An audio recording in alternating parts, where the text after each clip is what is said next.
नमो हरिहंताणं नमो सिद्धाणं नमो आयर्याणं नमो वज्रायाणं नमो लोये सवसावणं। जय बोलिए भगवान महावीर स्वामी की जय। हमने पद्म पुराण के पर्व 21 में मुनीश्वरनाथ भगवान के जीवन के बारे में जान रहे थे। मुनीश्वर भगवान इक्ष्वाकु वंश में उत्पन्न हुए थे, जिनमें ऋषभदेव भगवान हुए थे, वे हमने अब तक यह जाना है। अब हम आगे ऋषभदेव भगवान के पश्चात उनके पुत्र भरत वो भी निर्वाण प्राप्त किया है। ऋषभदेव के समय से लेकर मुनीश्वरनाथ भगवान के समय तक बहुत काल जो चौथे काल का था वह समय बीता है। हम बात करें तो असंख्यात राजा हुए हैं। कई राजा बहुत दुर्धर तप कर मोक्ष को प्राप्त किया है। कोई अहमेंद्र हुए हैं, कोई सामान्य देव हुए हैं, कोई पाप के उदय से नरक में गए हैं।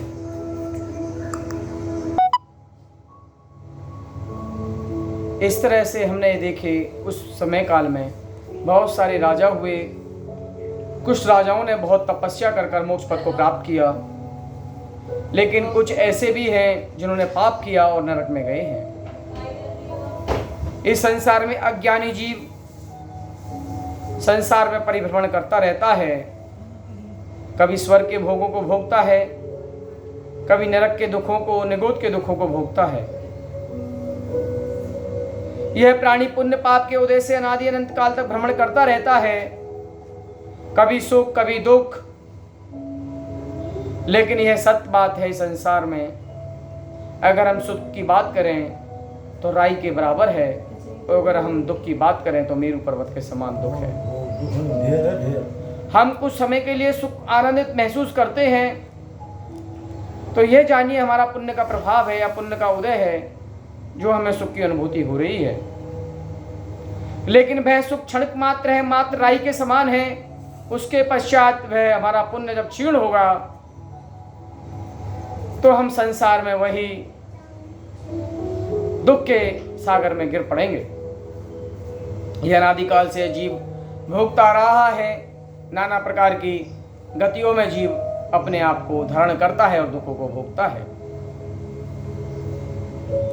कोई लोग विवाद करते हैं, कोई बाल अवस्था में मरकर दुखी होता है, कोई रक्षा करता है, कोई गीत गाता है, कोई सेवा करता है, कोई बोझा ढोता है, कोई प्रधन को इच्छा बांधकर पर स्त्री का हरण करता है, उन्हें नरक जाता है। इस प्रकार सब जीव अपने कर्मों के आधार पर फल भोगते हैं। ईश्वर कभी करता नहीं है, ईश्वर अकर्तावाद है। ईश्वर को किसी से कोई मतलब नहीं है। जीव अपने किए हुए कर्म का ही फल स्वयं भोगता है। उसके भावों के आधार पर कर्मों की परिणति होती है, उसके आधार पर उस जीव का परिणमन होता है।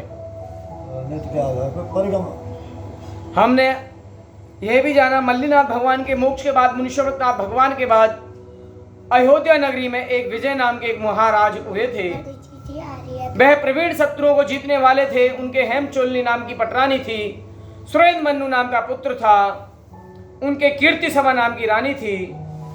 उनके दो पुत्र थे, एक ब्रजबाहु दूसरा पुरंदर। दोनों भाई सूर्य समान इस पृथ्वी पर रमण करते थे और सुखपूर्वक रहते थे। हस्तिनापुर के राजा इंद्रवाहन, रानी चूड़ामणि उनकी पुत्री मनोदया, महारूपवान उनका ब्रजबाहु से विवाह कराया। सो मनोदया का भाई उदय सुंदर बहन को लेने के लिए आया। ब्रजबाहु का स्त्री से विशेष प्रेम, सो राग से वह स्त्री के साथ ससुराल चला गया। मार्ग में बसंतगिरी पहाड़ की परम शोभा देखकर राजकुमार बड़े खुश को प्राप्त हुए। सुगंध में हवा जहां भ्रमण भी गुंजार करते हैं। राजकुमार विचार करते हैं, यह आम का वृक्ष यह कर्ण जाति का है, यह पायल वृक्ष है, यह दैप्तिमान पुष्प है। ऐसे वृक्षों की शोभा देखते देखते राजकुमार की दृष्टि मुनिराज पर गई। मुनिराज को देखकर सोचता है यह स्वयं है, पर्वत का शिखर है, या कोई मुनिराज है जो कि कायोत्सर्ग से खड़े हैं। उनका ध्यान निश्चल है, अपने ध्यान में लीन है। क्या यह मुनि कोई ठूठ के समान तो नहीं दिख रहे हैं, जो कोई भी पशु आए या त्रंच का जीव आए या कोई भी हिरण आए या मृग आए अपनी खुजली खुजाने के लिए समझे। तब वह राजकुमार उनके पास गया। महायोगीश्वर अपनी कायोत्सर्ग पूर्व अपने ध्यान में लीन थे, अपनी आत्मा का स्मरण कर रहे थे।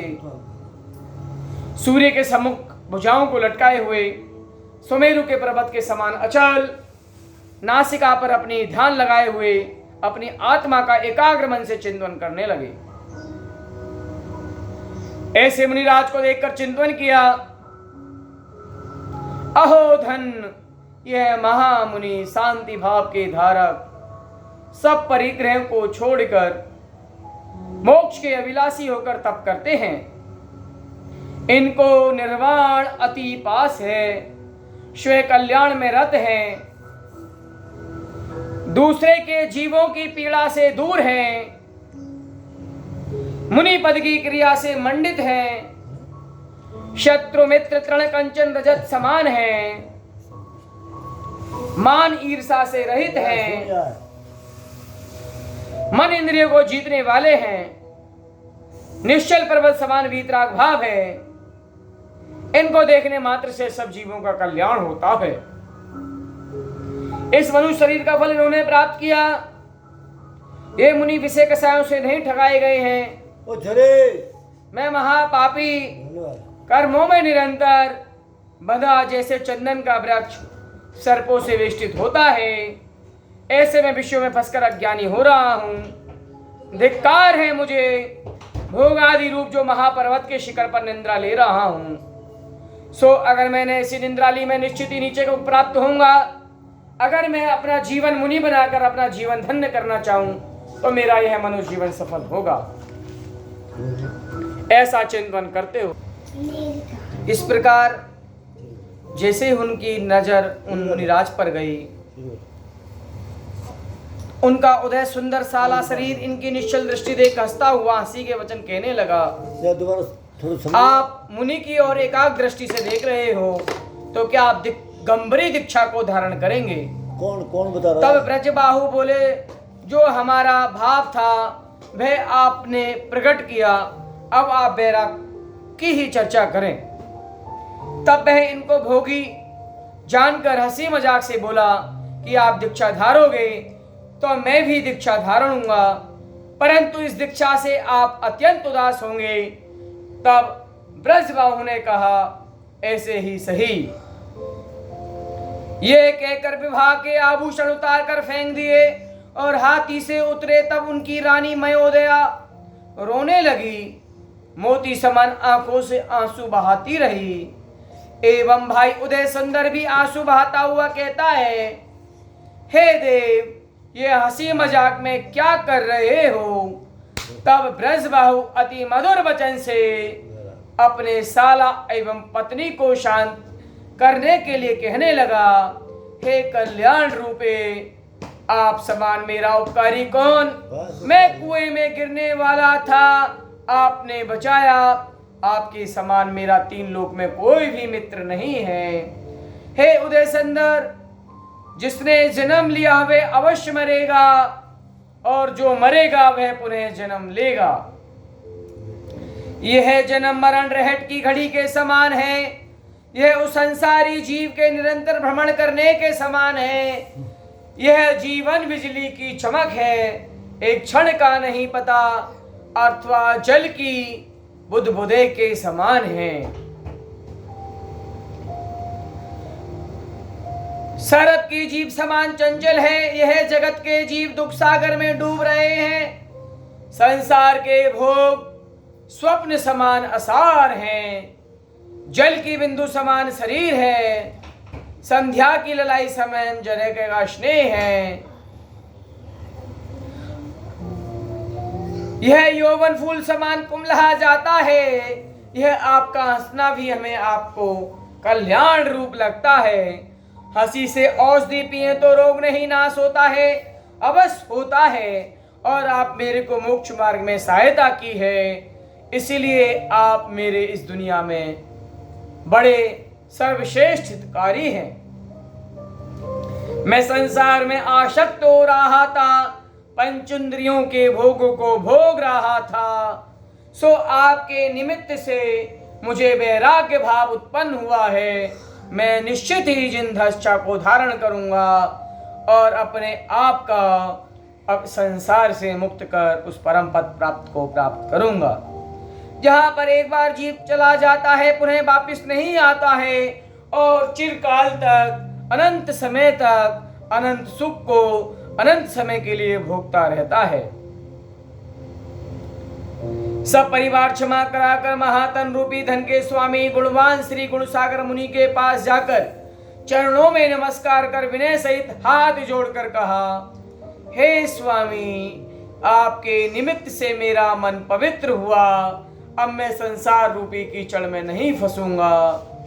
और जैसे ही यह बात गुणसागर मुनि ने ब्रजबाहु के सुनी, उन्होंने आज्ञा दी और उनको जिन दीक्षा धारण की। कैसे हैं मुनिवर? 7वें गुणस्थान से 6ठे गुणस्थान में आने वाले गुरु की आज्ञा हृदय में धारण कर वस्त्राभूषण का त्याग किया, अपने हाथों से केंसलोच किया, पल्लक आसन से विराजमान हुए, इस शरीर को क्षणिक जाना, राग त्यागा और राजपुत्री को छोड़ मुनि के पास दीक्षा ग्रहण कर ली। उदय सुंदर सहित 26 राजकुमारों ने दीक्षा ग्रहण की। वे राजकुमार कामदेव के समान सुंदर, राग द्वेष मोह मद मान के त्यागी, वैराग्य रूप तप के अनुरागी, परम उत्साह से भरपूर्ण, ऐसे उन कामदेव राजकुमार ने नगन दिगंबर वेश धारण कर लिया।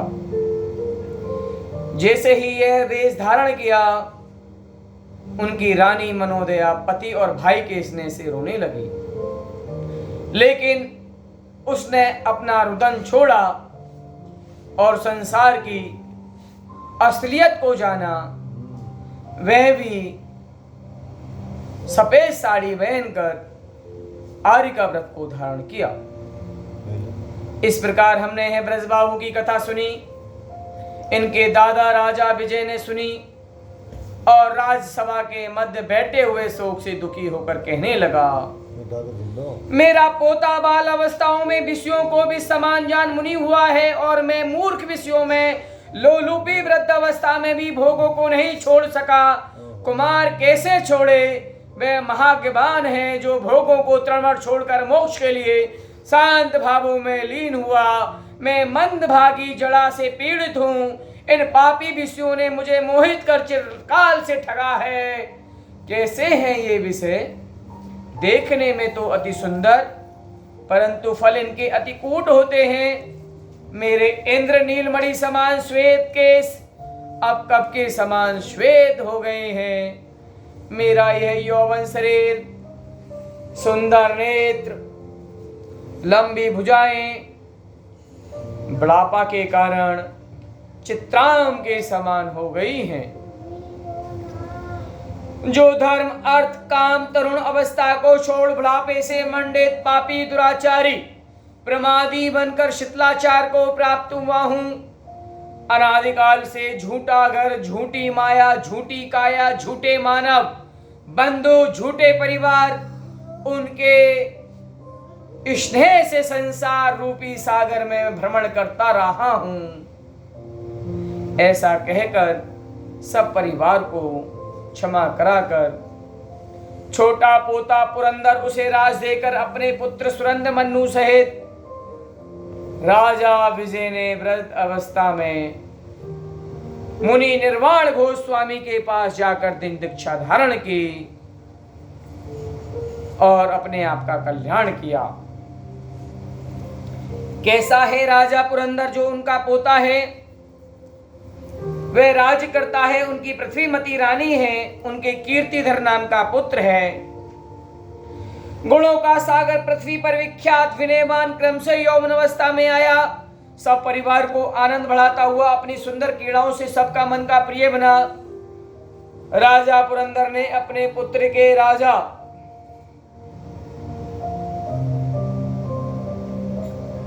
कौशल की बेटी को विवाह कराया और अपने पुत्र को राज देकर राजा पुरंदर ने क्षेमकर मुनि के पास मुनि व्रत को धारण किया, अपने कर्मों की निर्जरा की, महातप किया।